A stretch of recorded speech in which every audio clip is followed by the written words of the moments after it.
এখানে দেখুন, এর আগের ক্লাসে আমরা দেখেছিলাম কয়েকটা ছেলে মেয়ে এই জায়গাটার মধ্যে একটা বাক্স নিয়ে টানাটানি করছে বা টানা হেঁচড়া করছে। দেখে বোঝাই যাচ্ছে যে তারা বাক্সটা কোথাও পেয়েছে, এবং বাক্সটা কোথাও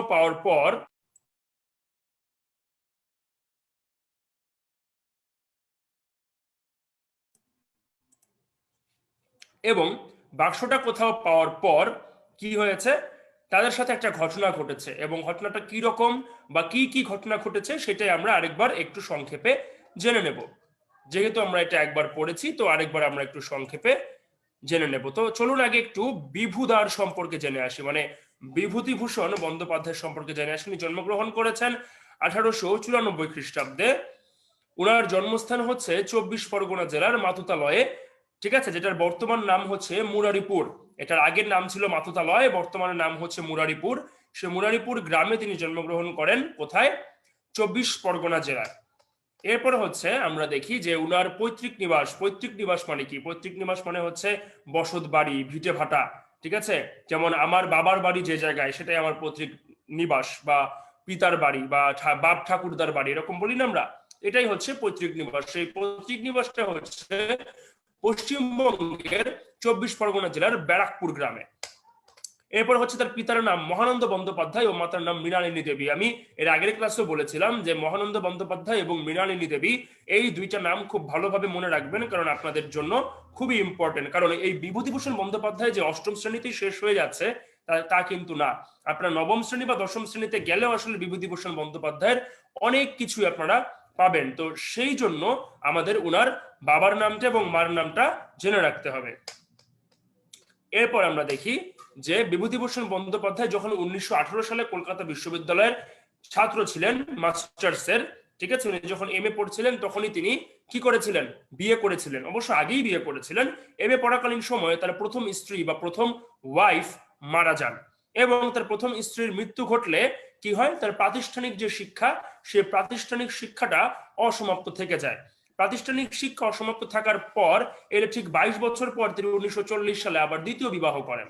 এই দ্বিতীয় বিবাহ করার পর তিনি তার প্রায় 22 বছরের একটা গ্যাপ ছিল, বা তার প্রথম বিবাহ এবং দ্বিতীয় বিবাহের মধ্যে প্রায় 22 বছরের একটা ডিস্টেন্স বা পার্থক্য কিন্তু ছিল। এটাও আমাদের মনে রাখতে হবে। এরপরে দেখেন, এরপরে কি লেখা ছিল? উল্লেখযোগ্য উপন্যাস। তার উল্লেখযোগ্য উপন্যাস আমরা গত ক্লাসেও পড়েছিলাম, পথের পাঁচালী, অপরাজিত, আরণ্যক, ইছামতি। এই পথের পাঁচালী এমনই একটা কালজয়ী উপন্যাস, যে কালজয়ী উপন্যাসকে ঘিরে সত্যজিৎ রায় ছবি পর্যন্ত বানিয়েছিলেন, যেই ছবিটাকে ধরা হয় বাংলা সিনেমা জগতে এখন পর্যন্ত সর্বকালের সর্বশ্রেষ্ঠ ফিল্ম, পথের পাঁচালী, ঠিক আছে। এরপরে দেখেন উল্লেখযোগ্য গল্প গ্রন্থ মেঘমল্লার আর মৌরিফুল। এবং উনার জীবনাবসান বা মৃত্যুটা কবে ঘটে? দেখেন, উনার মৃত্যু ঘটার আগে অবশ্য ভ্রমণ দিনলিপি নিয়ে আমরা একটু কথা বলি। সেটা হচ্ছে উনার 3টা ভ্রমণ দিনলিপির কথা এখানে বলা হয়েছে। একটা হচ্ছে তৃণাঙ্কুর, আর একটা হচ্ছে স্মৃতির রেখা, 2টা। এবং এখানে কিছু উল্লেখযোগ্য কিশোর উপন্যাস রয়েছে: চাঁদের পাহাড়, মিসমিদের কবচ, হীরামানিক জলে। এবং উনার মৃত্যুটা ঘটে হচ্ছে 1950 খ্রিস্টাব্দে, ঠিক আছে। তার মানে উনি জন্মগ্রহণ করেন কবে? আমরা যদি একটু ব্যাকে যাই, যদি আমরা পিছনে যাই, তাহলে দেখেন 1894 খ্রিস্টাব্দে কিন্তু ওনার জন্ম হয়। এবং উনি মৃত্যুবরণ করেন কবে? উনি মৃত্যুবরণ করেন হচ্ছে 1950 সালে। দেখেছেন, 1894 তার জন্ম, 1950 তার মৃত্যু। এই জিনিসটা আমাদেরকে মনে রাখতে হবে। আমি যদি একটু এখানে পেন টুলটা ইউজ করি, তার মানে 1894 থেকে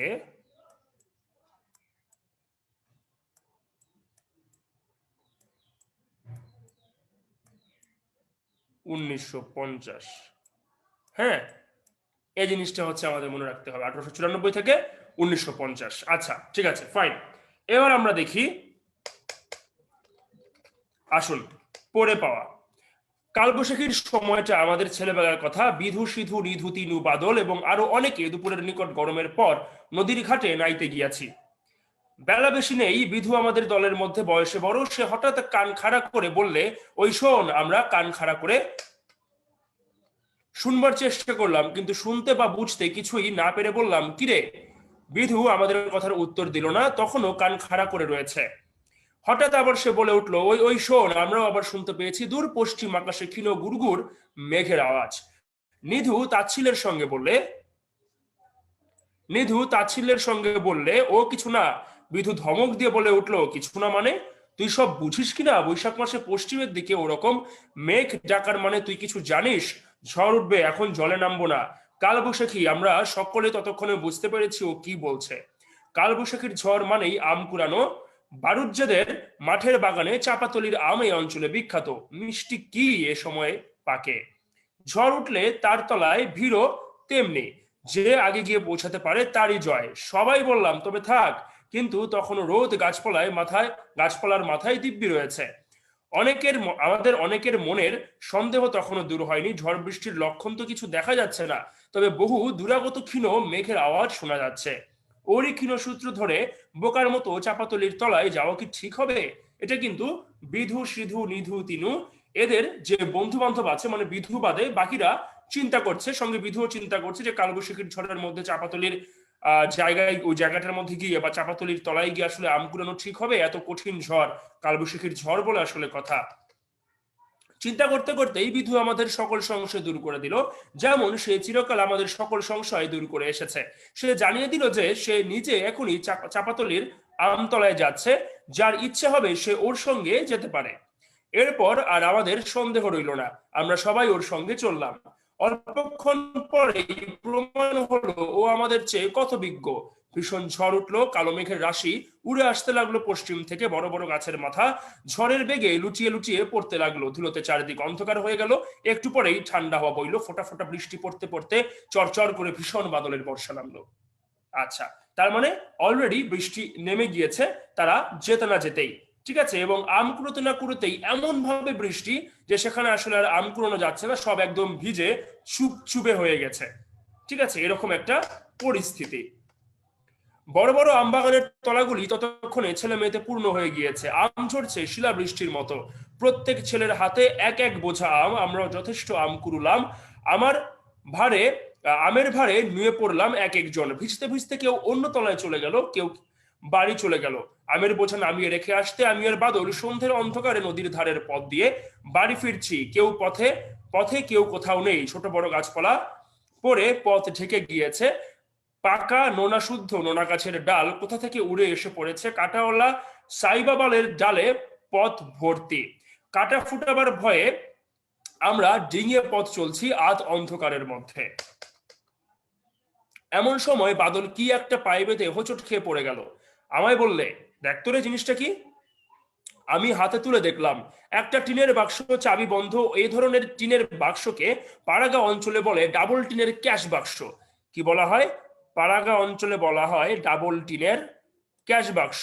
টাকা কড়ি রাখে পাড়াগায়, এ আমরা জানি। বাদল হঠাৎ বড় উত্তেজিত হয়ে পড়লো, বললে, দেখি জিনিসটা।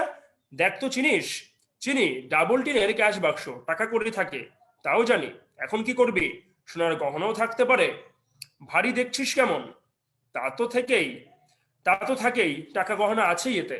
তার মানে এরা ধরেই নিয়েছে এই ভারী বাক্সটার মধ্যে টাকা পয়সা গয়নাগাটি সবকিছু আছে, এবং তারা তাদের মধ্যে তখন দুষ্টু একটা বুদ্ধিও কাজ করে। এই বাক্সটাকে নিয়ে আসলে কি করা যায়, তখন তারা দুইজন সেই পরিকল্পনা শুরু করে। এরপর আমরা দেখি টিনের ক্যাশ বাক্স হতে আমরা দুজন সেই অন্ধকারে তেঁতুল তলায় বসে পড়লাম। দুজনে এখন কি করা যায় তাই ঠিক করতে হবে এখানে বসে।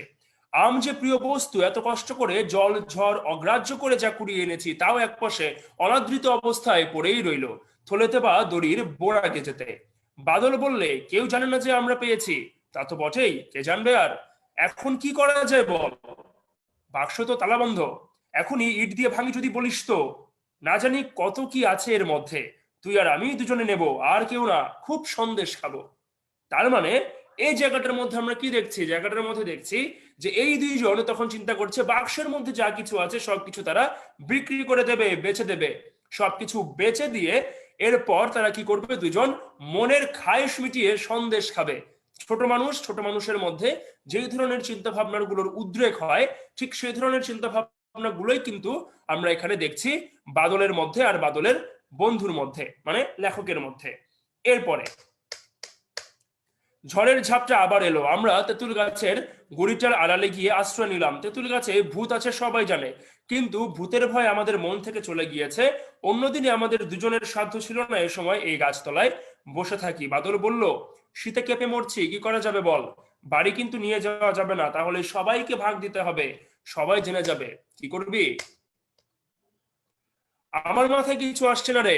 ভাঙি তালা, ইট নিয়ে আসি, তুই থাক এখানে। না, তালা ভাঙিস নে, ভাঙলেই তো গেল। অন্যায় কাজ হয় তালা ভাঙলে। ভেবে দেখ, কোনো গরিব লোকের হয়তো আজ তার কি কষ্ট হচ্ছে, রাতে ঘুম হচ্ছে না, তাকে ফিরিয়ে দেবো বাক্সটা। বাদল ভেবে বললে, ফেরত দিবি? দেবো ভাবছি। কি করে জানবি কার বাক্স? চল, সে মতলব বার করতে হবে। অধর্ম করা হবে না। তার মানে এদের মধ্যে সাময়িক সময়ের জন্য এই তালাটা ভাঙার জন্য বা বাক্সে কি আছে সেটা দেখার জন্য এই ধরনের মতলব হলেও এক সময় কিন্তু তাদের কাছে মনে পড়ে যে কাউকে কিছু না বলে কারো বাক্স থেকে বা কোনো জায়গা থেকে কোনো কিছু নেওয়া এক হিসাবে চুরির লক্ষণ। কাজেই তারা কখনোই জেনে শুনে চোর অপবাদ নিতে পারবে না বা চুরি করতে পারবে না। সেজন্যই তাদের মাথায় এই কথাগুলো আসলো এবং তারা সিদ্ধান্ত নিল তারা কোনোভাবেই চুরি করবে না বা চোরের অপবাদ নিয়ে তারা মনের মধ্যে যে একটা অশান্তি হয় সে অশান্তিতে তারা ভুগবে না, কোনোভাবেই অধর্ম করা যাবে না। এক মুহূর্তে দুজনের মনই বদলে গেল, দুজনই হঠাৎ ধার্মিক হয়ে উঠলাম। বাক্স ফেরত দেওয়ার কথা মনে আসতে আমাদের অদ্ভুত পরিবর্তন এলো। বাক্স নিয়ে জল ঝরে ভিজে সন্ধ্যার পর অন্ধকারে বাড়ি চলে এলাম। বাদলদের বাড়ির বিচুলি গাদায় লুকিয়ে রাখা হলো বাক্সটা। এরপর আমাদের দলের এক গুপ্ত মিটিং বসলো বাদলদের ভাঙা নাট মন্দিরের কোণে। বর্ষার দিন, আকাশ মেঘে মেঘাচ্ছন্ন, ঠান্ডা হাওয়া বইছে। জ্যৈষ্ঠ মাসের প্রথম সেই কালবৈশাখীর ঝড় বৃষ্টির পরই বাদলা নেমে গিয়েছে। একটা চাপা গাছের ফোটা চাপা ফুল থেকে বর্ষার হাওয়ার সঙ্গে মিষ্টি গন্ধ ভেসে আসছে। ব্যাঙ ডাকছে নরহরি বৈষ্ণবের ডোবায়। আমাদের দলের সর্দার বিধুর নির্দেশ মতো এই মিটিং বসেছিল। বাক্স ফেরত দিতেই হবে আমাদের প্রথম ও শেষ প্রস্তাব। মিটিং এ সে প্রস্তাব পাশ করায় আগেই মনে মনে আমরা সবাই সেটি মেনেই নিয়েছিলাম। বিধুকে বলা হলো, বাক্স ফেরত দেওয়ার সম্বন্ধে আমরা সকলে একমত, অতএব এখন উপায় ঠাউরাতে হবে বাক্সের মালিককে খুঁজে বের করার। কারো মাথায় কিছু আসে না, এ নিয়ে অনেক কল্পনা জল্পনা হলো যে কেউ এসে বলতে পারে বাক্স আমার। কি করে আমরা প্রকৃত মালিককে খুঁজে বার করব? মস্ত বড় কথা, কোনো মীমাংসাই হয় না। একদমই ঠিক। এখন আপনি একটা কোনো কিছু পেয়েছেন, মনে করেন কোনো একটা মানুষের মানি ব্যাগ পেয়েছেন বা কোনো একটা মানুষের ব্রিফ কেস পেয়েছেন, কিন্তু আপনি যখন সেই মানুষটাকে ফেরত দিতে যাবেন, আপনি জানেন না এটা কার, তখন কিন্তু যে কেউ এসে আপনার কাছে চাইতে পারে যে এরকম এমুক জায়গায় একটা ব্রিফ কেস পড়ে গিয়েছে, আপনি কি পেয়েছেন কিনা। আপনি যদি যাচাই বাছাই করে সেই মানুষটাকে ব্রিফ কেস দিয়ে দেন তাহলে তো হলো না, আপনাকে তো প্রকৃত মালিককেই এটা আসলে ফেরত দিতে হবে, তাই না? তো এদের মধ্যে আসলে সেই ধরনের চিন্তা ভাবনাগুলোর উদ্রেক হয় এবং তখন তারা আসলে উপায় বাতলাতে থাকে কিভাবে আসল মালিককে খুঁজে বার করবে। অবশেষে বিধু ভেবে ভেবে বললে, মতলব বার করেছি, ঘুড়ির মাপে কাগজে কেটে নিয়ে আর দিকি। হ্যাঁ, কেটে নিয়ে আয় দিকি বলছি। বিধুর হুকুম অমান্য করার সাধ্য আমাদের নেই। দু তিনখানা কাগজ ওই মাপে কেটে ওর সামনে হাজির করা হলো। বিধু বললে, লেখ। বাদল লিখুক, ওর হাতের লেখা ভালো। বাদল বলল, কি লিখবো বলো? লেখ বড় বড় করে, বড় হাতের লেখার মতো, বুঝলি? আমি বলে দিচ্ছি, বলো। আমরা একটা বাক্স কুড়িয়ে পেয়েছি, যার বাক্স তিনি রায়বাড়িতে খোঁজ করুন। ইতি বিধু সিধু নিধু তিনু। আমি আর বাদল আপত্তি করে বললাম, বারে, আমরা কুড়িয়ে পেলাম আর আমাদের নাম থাকবে না বুঝি? আমাদের ভালো নাম লেখ। ওকে। বিধু বললে, লিখে দাও। ভালোই তো, ভালো নাম সবারই রাখো। তিনখানা কাগজ লিখে নদীর ধারের রাস্তায় ভিন্ন ভিন্ন গাছে বেলের আঠা দিয়ে মেরে দেওয়া হলো। দু তিন দিন কেটে গেল, কেউ এলো না। 3 দিন পরে একজন কালো মতো রোগা লোক আমাদের চণ্ডী মণ্ডপের সামনে এসে দাঁড়ালো। আমি তখন সেখানে বসে পড়েছি। বললাম, কি চাও? বাবু, ইদির ভীষণ কার নাম? আমার নাম। কেন, কি চাই? একটা বাক্স আপনারা কুড়িয়ে পেয়েছেন। আমার নামের বিকৃতি উচ্চারণ করতে আমি চটে গিয়েছি ভীষণ। বিরক্তি ভাবে বললাম, কিরকম বাক্স? কাঠের বাক্স। না, যাও।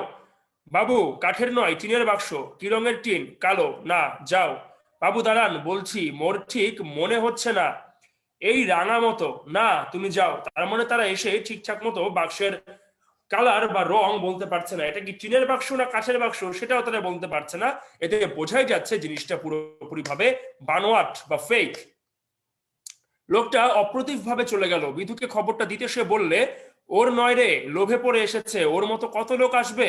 আবার 3-4 দিন কেটে গেল, বিধুর কাছে একজন লোক এলো, তারপরে তারও বর্ণনা মিলল না। বিধু তাকে পত্র পাঠ বিদায় দিলে।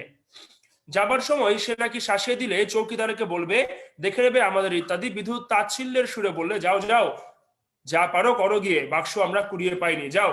আর কোনো লোক আসে না। বর্ষা পড়ে গেল, সেবার আমাদের নদীতে এলো ভীষণ বন্যা। বড় বড় গাছ ভেসে যেতে গেল নদীর স্রোতে। দু একটা গরু আমরা দেখলাম পাশে ভেসে যেতে। অম্বরপুরের চরের কাপালিয়া নিরাশ্রয় হয়ে গেল। নদীর চরে ওদের ছোট ছোট ঘর বাড়ি, সেবারেও দেখে এসেছি। কি চমৎকার পটলের আবাদ, কুমড়োর ক্ষেত, লাউ কুমড়োর মাছা ওদের চরে। 2 পয়সা আরো পেতন তরকারি বেচে। কোথায় রইল তাদের পটল কুমড়োর আবাদ, কোথায় গেল তাদের বাড়িঘর? আমাদের খাঁচের সামনে নিয়ে কত খড়ের চালাঘর ভেসে যেতে দেখলাম। সবাই বলতে লাগলো, অম্বরপুর ঘরের কাপালিরা সর্বশান্ত হয়ে গিয়েছে। একদিন বিকেলে আমরা চণ্ডী মণ্ডপে একটা লোক এলো। বাবা বসে হাত বাক্স সামনে নিয়ে জমজমির হিসাব দেখছেন। গ্রামের ভাদুই কুমোর কুয়ো কাটানোর মজুরি চাইতে এসেছে। আরো 2-1 জন প্রজা এসেছে খাজনাপত্র দিতে। আমরা 2 ভাই বাবার কড়া শাসনে বইয়ের পাতা উল্টাচ্ছি। এমন সময় একটা লোক এসে বললে, দণ্ডবত হই ঠাকুর মশাই, মানে প্রণাম জানাচ্ছেন। বাবা বললেন, এসো, কল্যাণ হোক। কোথা থেকে আসা হচ্ছে? আগে অম্বরপুর থেকে, আমরা কাপালি। বসো, কি মনে করে? তামাক খাও, সাজো। লোকটা তামাক সেজে খেতে লাগলো। সে এসেছে এ গায়ে চাকরির খোঁজে। বন্যা নিরাশ্রয় হয়ে নির্বিষ খোলার গোয়ালাদের চালাঘরে সপরিবারে আশ্রয় নিয়েছে। এই বর্ষায় না আছে কাপড়, না আছে ভাত। দুয়ারি ধান ধার দিয়েছিল গোয়ালারা দয়া করে, সেও এবার ফুরিয়ে এলো। চাকরি না করলে স্ত্রী পুত্র না খেয়ে মরবে। বাবা বললেন, আজ এখানে 2টি ডাল ভাত খেও। লোকটি দীর্ঘ নিঃশ্বাস ফেলে বললে, তা খাবো, খাচ্ছি তো। আপনাদের দুরবস্থা যখন শুরু হয় ঠাকুর মশাই, এই গত জ্যৈষ্ঠী মাসে নির্বিষখোলার হাট থেকে পটল বেচে ফিরছি। ছোট মেয়েটার বিয়ে দেবো বলে গহনা গড়িয়ে আনছিলাম। প্রায় 250 টাকার গহনা আর পটল বেচা নগদ টাকা 50টি, হ্যাঁ নগদ টাকা 50টি একটা টিনের বাক্সের ভেতরে ছিল। সেটা যে হাটের থেকে ফিরবার পথে গরুর গাড়ি থেকে কোথায় পড়ে গেল তার খোঁজই হলো না। সেই হলো শুরু। আর তারপর এলো এই বন্যা। বাবা বললেন, বলো কি, অতগুলো টাকা গয়না হারালো? অদেষ্ট, একে বলে বাবু, অদেষ্ট। আজ সেগুলো হাতে থাকলে আমি কান খাড়া করে শুনছিলাম। বলে উঠলাম, কি রঙের বাক্স? সবুজ টিনের? বাবা আমাদের বাক্সের ব্যাপার কিছুই জানেন না। আমায় ধমক দিলেন, তুমি পড়ো না, তোমার সে খোঁজের কি দরকার? কিন্তু আমি ততক্ষণে বইপত্র ফেলে উঠে পড়েছি। একেবারে এক ছুটেন বিধুর বাড়ি গিয়ে হাজির। বিধু আমার কথা শুনে বললেন, দাঁড়া, সিধু আর তিনুকেও নিয়ে আসি, ওরা সাক্ষী থাকবে কিনা। বিধুর খুব বুদ্ধি আমাদের মধ্যে, ও বড় হলে উকিল হবে সবাই বলতো। আধ ঘন্টার মধ্যে আমাদের চণ্ডী মণ্ডপের সামনে বেশ একটি ছোটখাটো ভিড় জমে গেল। বাক্স ফেরত পেয়ে সে লোকটা যেন কেমন হক চুকিয়ে গেল। চোখ দিয়ে জল পড়তে লাগলো, কেবল আমাদের মুখের দিকে চায় আর বলে, ঠাকুর মশাই, আপনারা মানুষ নন, দেবতা। গরিবের ওপর এত দয়া আপনাদের? বিধুর এত সহজে ভুলবার পাত্র নয়। সে বললে, দেখে নাও মাল সব ঠিক আছে কিনা। আর এই কাকাবাবুর সামনে আমাদের একটা রসিদ লিখে দাও, বুঝলে কাকাবাবু? আপনি একটু কাগজে দিন না ওকে, লিখতে জানো তো? না, ও উকিলই হবে। আমার বাবা এমন অবাক হয়ে গেলেন ব্যাপারটা দেখে, তার মুখ দিয়ে আর কথা বেরোলো না। এই হচ্ছে আমাদের পড়ে পাওয়া গল্পটা। আমরা যদিও এর আগের ক্লাসে পড়েছিলাম, তারপর আজকে আরেকবার রিভিশন দিলাম। যেহেতু আমাদের পুরো বইটাই অলমোস্ট শেষ হয়ে গেছে, কাজেই আমরা একটু রিভিশন আজকে দিয়েই ফেললাম, কি বলেন? তাহলে চলুন আমরা তাহলে একদম শর্ট টাইমের মধ্যে একটা গুরুত্বপূর্ণ বিষয় দেখে আসি। কারকের কিছু ইম্পর্টেন্ট টার্মস নিয়ে আমরা একটু কথা বলি, চলেন। আমি একটা হোয়াইট বোর্ড শেয়ার করছি আপনাদের। আপনারা নিশ্চয়ই হোয়াইট বোর্ডটা কিছুক্ষণের মধ্যেই দেখতে পাবেন। আমি কিছুক্ষণের মধ্যে আপনাদের সাথে একটা হোয়াইট বোর্ড শেয়ার করে দিচ্ছি। আপনারা সবাই সেই হোয়াইট বোর্ডটা দেখতে পাবেন। আমি আপনাদের কাছ থেকে একটু সময় চাচ্ছি। হোয়াইট বোর্ডটা শেয়ার হতে আমাদের কিছুক্ষণ সময় লাগবে। ওকে ফাইন, আমরা এখন হোয়াইট বোর্ডটা শেয়ার করতে পারবো আপনাদের সাথে। দেখুন, আমি আপনাদের সাথে একটা হোয়াইট বোর্ড শেয়ার করেছি এবং আজকে আমরা যে বিষয়টা নিয়ে পড়বো সেই বিষয়টার নাম হচ্ছে মূলত কারক। আচ্ছা, কারকের কিছু ইম্পর্টেন্ট টার্মস বলেছিলাম ক্লাস 9-এ গেলে কারকের এই বিষয়গুলো আমাদের জানতে হবে বা জানা দরকার। সেটা হচ্ছে, কারক জানতে গেলে আমাদের প্রথমে জানতে হবে পদ কয় প্রকার। পদ কয় প্রকার, এই বিষয়টা যদি কেউ জানেন তাহলে আমাদেরকে অবশ্যই কমেন্টের মাধ্যমে লিখে জানাবেন, আমি চেষ্টা করবো কমেন্টের উত্তরগুলো দেবার। পদ কয় প্রকার জিজ্ঞেস করলে আমরা বলে ফেলি পদ হচ্ছে 5 প্রকার, বিশেষ্য, বিশেষণ, সর্বনাম, ক্রিয়া, অব্যয়, তাই না? এই তো আমরা বলি আসলে, কিন্তু দুঃখজনক বিষয় হলো সত্য, পদ আসলে 5 প্রকার নয়, পদ হচ্ছে 2 প্রকার। পদের প্রথম প্রকারটা কি তাহলে? পদের প্রথম প্রকারটা হচ্ছে নামপদ, আর পদের দ্বিতীয় যে প্রকারটা, সেই দ্বিতীয় প্রকারটা হচ্ছে ক্রিয়াপদ।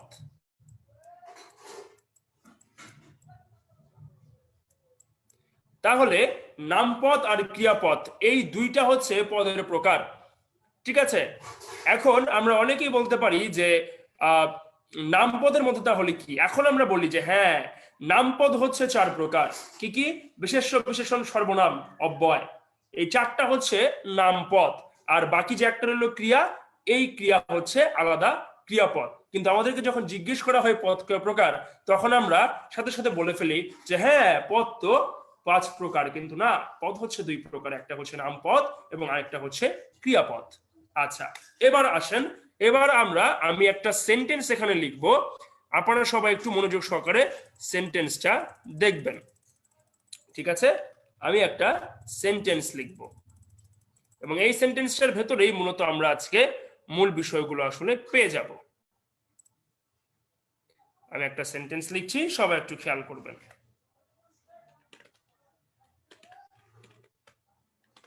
চাইলে আপনারাও লিখে ফেলেন খাতায়, আপনাদের যদি কোনো কিছু, হ্যাঁ, আপনারাও চাইলে খাতায় লিখে ফেলেন। আমি সেন্টেন্সটা মুখে মুখে বলছি। রাজর্ষি প্রতিদিন সকালে পথ শিশুদের প্যাকেট থেকে নিজ হাতে মিষ্টি বিতরণ করেন। আচ্ছা, আপনারা নিশ্চয়ই সবাই দেখতে পাচ্ছেন এই জায়গায় একটা সেন্টেন্স কিন্তু চলে এসেছে, যেই সেন্টেন্সটা আমি কিছুক্ষণ আগেই আপনাদেরকে বললাম বা এইমাত্র বললাম, সেই সেন্টেন্সটা কিন্তু অলরেডি আমরা এখানে দেখতে পাচ্ছি। সেই সেন্টেন্সটা কি? সেই সেন্টেন্সটা হচ্ছে রাজর্ষি প্রতিদিন সকালে পথ শিশুদের প্যাকেট থেকে নিজ হাতে মিষ্টি বিতরণ করেন। এই যে লাইনটা, ডিফারেন্ট কালার দিয়ে দেই, আপনাদের বুঝতে সুবিধা হবে। এই যে লাইনটা আমরা দেখলাম, এই লাইনটা কয়টা ভাগে বিভক্ত? এই লাইনটা হচ্ছে 2টা ভাগে বিভক্ত।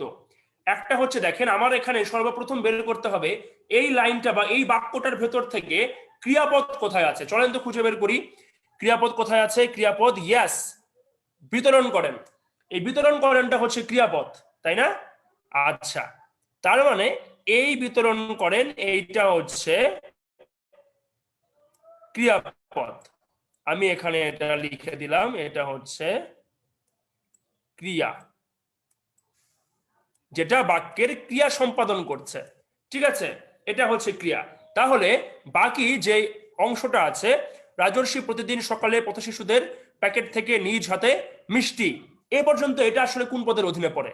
এইটা পুরোটাই পড়ে হচ্ছে নাম পদের অধীনে। তার মানে আমরা কি জানলাম? সব সময় একটা বাক্যের কয়টা অংশ থাকে? একটা বাক্যের সব সময় 2টা অংশ থাকে।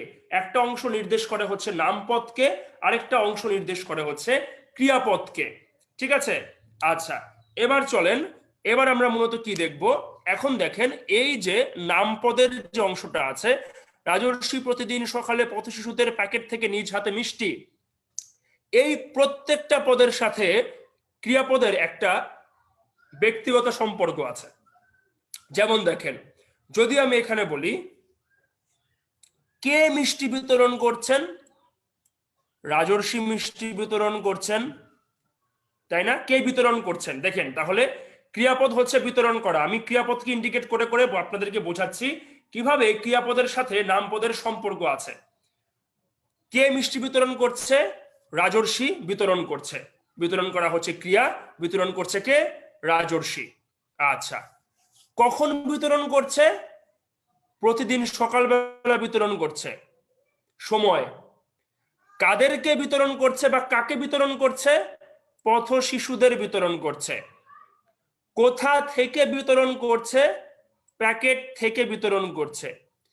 কি দিয়ে বিতরণ করছে? নিজ হাতের মাধ্যমে বিতরণ করছে। কি বিতরণ করছে?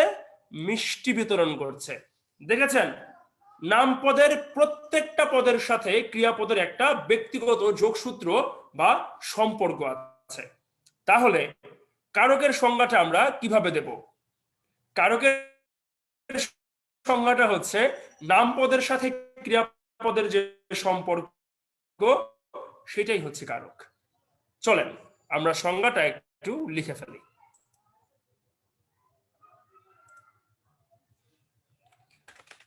আপনারাও সবাই লিখে ফেলেন।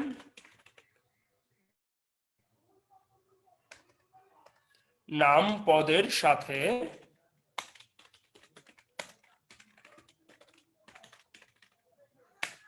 ক্রিয়াপদের যে সম্পর্ক তাকেই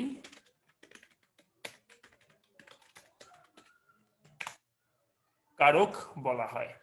এখানে কারকের ডেফিনেশনটা কিন্তু চলে এসেছে। নামপদের সাথে ক্রিয়াপদের যে সম্পর্ক তাকেই কারক বলা হয়। আমরা কিছুক্ষণ আগে দেখলাম এখানে প্রত্যেকটা নামপদের সাথে ক্রিয়াপদের একটা সম্পর্ক কিন্তু রয়েছে। কে বিতরণ করছেন? রাজর্ষি। কখন? কি বিতরণ করছে? কোথা থেকে বিতরণ করছেন? প্যাকেট থেকে। কি বিতরণ করছেন? মিষ্টি। কিভাবে বিতরণ করছেন? নিজ হাতের মাধ্যমে বিতরণ করছেন। তার মানে প্রত্যেকটা নামপদের সাথে ক্রিয়াপদের একটা সম্পর্ক আছে বলেই আমরা এটাকে কি বলছি? কারক বলছি। ঠিক আছে? আচ্ছা, কারক কয় প্রকার? আমরা সবাই জানি কারক হচ্ছে 6 প্রকার। আচ্ছা, সেটা হচ্ছে কি? কর্তৃকারক, কর্মকারক, করণকারক, সম্পাদন কারক, উপাদান কারক, অধিকরণ কারক। এই 6টা হচ্ছে কারকের প্রকারভেদ। এই 6টার মধ্যে আবার বিভিন্ন ভাগ আছে। এই ভাগগুলো নিয়ে আমরা পরে একটা ক্লাসে বিস্তারিতভাবে আলোচনা করব। তবে এখন একটু কথাটা বলি, কারক শব্দটা কি আসলে? কারক শব্দটা হচ্ছে এক কথায় সংস্কৃত শব্দ। ঠিক আছে? এই যেখানে যে শব্দটা আছে কারক, এই কারক হচ্ছে মূলত একটা সংস্কৃত শব্দ। এই কারককে যদি আমি এখন ভাঙি, কারককে ভাঙলে দাঁড়াবে হচ্ছে এরকম: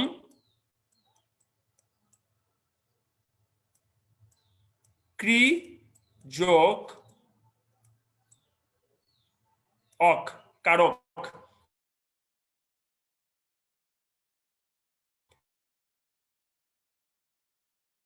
ঠিক আছে? কারককে ভাঙলে দাঁড়াবে হচ্ছে ক্রি যোগ অক। আর এখন এই যে ক্রিটা মানে কি? তার মানে কারক সম্পর্ক। বুঝতে পেরেছেন? এই মূলত আমরা বলছি কারক, বা যা ক্রিয়া সম্পাদন করে তাকেই বলা হয়ে থাকে কারক। তো আজকে মূলত আমরা কারকের এই অংশটুকুই জানলাম। আমাদের আগামী ক্লাসের জন্য খুব খুব ইম্পর্টেন্ট এই চ্যাপ্টারটা কারক, কারণ আমরা আর 2 দিন পরেই ক্লাস 9 উঠে যাচ্ছি। ঠিক আছে? সো আশা করব ক্লাস 9 গিয়ে আমরা খুব সুন্দর মতো করে এই